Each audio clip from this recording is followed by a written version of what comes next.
Arsenal slipped. Yet again, we dropped points against Brentford. But you know what, guys? Who has 2 thumbs and couldn't give a rat's? Right here, frigging guy right here. Because what I care about is the champions. Are you crazy, guys? What a weekend or midweek. Before we get to that, and before we speak about the man of the hour, actually, we are going to speak about the man of the hour because why is he so cringe? Who? Why? Declan Rice. Why is he put on a free kick? Why is he put on a free kick show? And everyone is watching. Nah, that's not fair. That's not fair. I said, you're ruining it. Look at my lips. You're ruining it. Like 100 weeks, bro. Like they do every game. Robin, that's not. No. But he knew what he was doing. He knew what he was saying. I was like, come on, man. He's practicing shooting before a game. He missed everyone. In fairness to Robin, fairs. I understand. He missed everyone. He missed everyone. I was like, come on. We know who the cringe people are, and it's Sky Sports and the media corporation. Yeah, Declan Rice is cringe generally, yeah, in personality, but that is not his fault. He's just taking like practice shots before the game, and they've got the camera on him. What was he supposed to do? He's supposed to not practice. Robin, I'm not going to have a week where my team beats Real Madrid 3-0 in the Champions League quarterfinal at the Emirates Stadium, and then you're going to come here and talk to me about I said before. And call it and talk about. Listen, I don't give a damn. I'm jumping to the hill. But have some respect. You're not in the competition. Have some respect. Okay, you have a look at what we're doing. Yeah, have a look at what we're doing. Anyways, right? let's talk about your fun. I love it. Hey, and guess what? He done it at your Emirates Stadium and knocks you out. There you go. Where's the hamstrings now? Anyways, let's talk about both hamstrings attached to his let's talk about that's a crazy your famous win. Yeah, let's talk about our famous win. Let's talk about our famous win. Tell me the last time you beat Real Madrid. When's the last time you beat Real Madrid? We would last before Arsenal was actually it was Man United that beat them. So there you go. We're the first team to win at the Bernabeu. We haven't conceded a goal to Real Madrid. We haven't conceded a goal to Real Madrid. Actually, no, I'm being wrong. It was Science Ferguson, Aberdeen. Yeah. I'll correct myself. There you go. I know my football history. I said I'll correct myself. Wait, what's that stat? It was Ferguson, Aberdeen. It was in the cup final. That last beat Real Madrid in the final. Oh, Fez. What? Yeah. How about the first British team to win at the Bernabeu? How about the only team to not concede a goal against Real Madrid since we've played football? Yeah, you've only played them like 4 times. Give it a rest. Is that the also Liverpool won there as well, by the way? Won at the Bernabeu. Everyone's won there, but we set the trend. We did it first. You know what I'm saying? Let's give Peter his flowers because I have a serious question now. I've done wrestling. Hey Robin, Arsenal man, talk about your team, man. Yeah, I'm saying let's start. I'm asking you. I'm going to ask you how did you feel? I've heard Rice slander, and then you telling me about how you beat Real Madrid before us. Get that. I'm trying to ask you, how does it feel, Peter? How did it feel? On the Michael Jackson thing. How did it? Listen, it was like I was lost for words at the Emirates. Let's have it right. Let's just have it right, okay? I did tell you Mikel Marino would score because guess what, guys? If he's not in your fantasy team, I don't know what you're doing.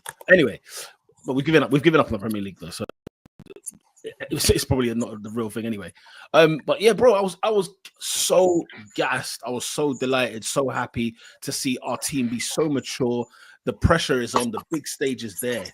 And remember, guys, on the pod last week, you lot were doing the show on Monday. Madrid were training at the Emirates on the Monday as well. And I said, yo, these men are ready. When I tell you, yeah, if I was to tell you 2 things I spotted out, 3 things I noticed. Number 1, Courtois didn't train. So they had this other goalkeeper bouncing left, right, and center. I thought, oh, right, is Courtois not going to play? Okay, whatever. And he had a blinder, by the way. He had an absolute blinder. Then Endrick. Why he doesn't come on the pitch in this game, I have no idea. Guys, in training, the guy was twisting guys. I kid you not. There came a point where Rudiger and Valverde just went and just started kicking him, just started booting him in the air because he was whining with it. There's one ball. Now imagine you make it 5-a-side pitch, right? There's one ball that's lifted. I can't remember who flicked it over. In the air, Hendrick brings it down on his thigh. Yeah, literally leans over and lets Rudiger and Valverde hit each other like this.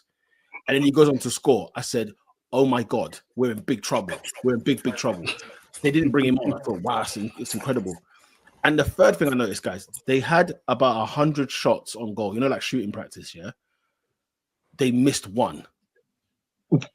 Everyone scored. And I mean, they had about 100 goals at this. So like in a squad of like 25, whatever, yeah, them man were having a good 3 to 4, 5, 6 shots each. And they missed one. And I said, yo, this is long for man. When the coach lays it off, so you can't even promise that it's going to be a good pass or a good, a good touch. First time. Yeah. Wait, Pete, you talking about practice? I'm talking about practice. He's setting the scene. That's it. No, because you can imagine it. Everyone was talking. You see Madrid what they're doing, guys, and you're like, raw. I see Mbappe's through. The through ball when Mbappe goes through first to the North Bank. Yeah, I said I saw this in training. I saw this yesterday. I was like, he's putting that in the far corner, bend. The guy he does it kind of near central post, saved by Ray. I said, raw. Okay, Vinny didn't want to be here. I thought, raw, what's going on here? Then I see Valverde was at right back. I said, oh, their best midfielders at right back. Okay. Yeah. And after just said, look, this is our home, man. And the thing is, we set up the atmosphere well. The tifo display, the Emirates had never been so loud since I've worked there. Never. Really? Never. It was a joke. It was a joke. Everything was shaking. Like, the rooms were just shaking constantly. And when the first goal went in, it was like, this is what we were hoping for, right? Excellent. The crowd went mad. The second free kick goes in, guys, and I screamed. I was like, I've never screamed. I still can't decide technically which one was better, which free kick was better. Because the second one, everyone's favorite is the second one because it is top bins. Like no one is saving that. Yeah. But the call on the first one, I said that's I think nigh on impossible. The thing is, when you scored the first goal and then you have another free kick and then you do top bins, I think the second one's better because that's one and done. Declan Rice ain't scored a free kick ever, has he? You know what I mean? That's one and done. We're done for the year now. Like you get that once in a career. To get it 2 in one game, in one half, phenomenal scene, Jeff. And then, Mikel Marino's finish is so underrated. The football from David Raya, Thomas Partey, man of the match, superb, unbelievable. I think, guys, correct me if I'm wrong, holler at me, yeah? If I'm moving mad. He's the best defensive midfielder in the world. Oh, gosh. In the world? I don't know anyone better than Thomas Partey. Especially because, this season, the primary thing with him this season, he's been fit. Number one, yeah? This season, you've got a case. The mileage is there. So holler at me, guys, yeah? Who is a better defensive midfielder today? Obviously, Rodri's been out for a year, had Suede for a year. Yeah, I was going to say. That's what I said. This season, you got a case. No, this season, I'm saying, like, he's the best midfielder in the world right now. I think the player that I think has an argument this season is Joao Pedro.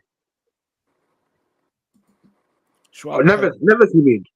Is it which one? Which one is that thing? Sorry, Joao Pedro is at Brighton. Sorry. Yeah, it's never for Paris. Yeah. Yeah. He's moving mad. He's moving mad. Man just cleans up everything. He's complete, man. That Verratti got replaced disgustingly. Like that's no, guys. They've put Verratti in two human beings in Vitinha and Joao Neves. That's another one. Ready to load. So to me, Partey is your best midfielder. Oh, he was outstanding, and he's been good. He had Modric in his back pocket like an Asda advert.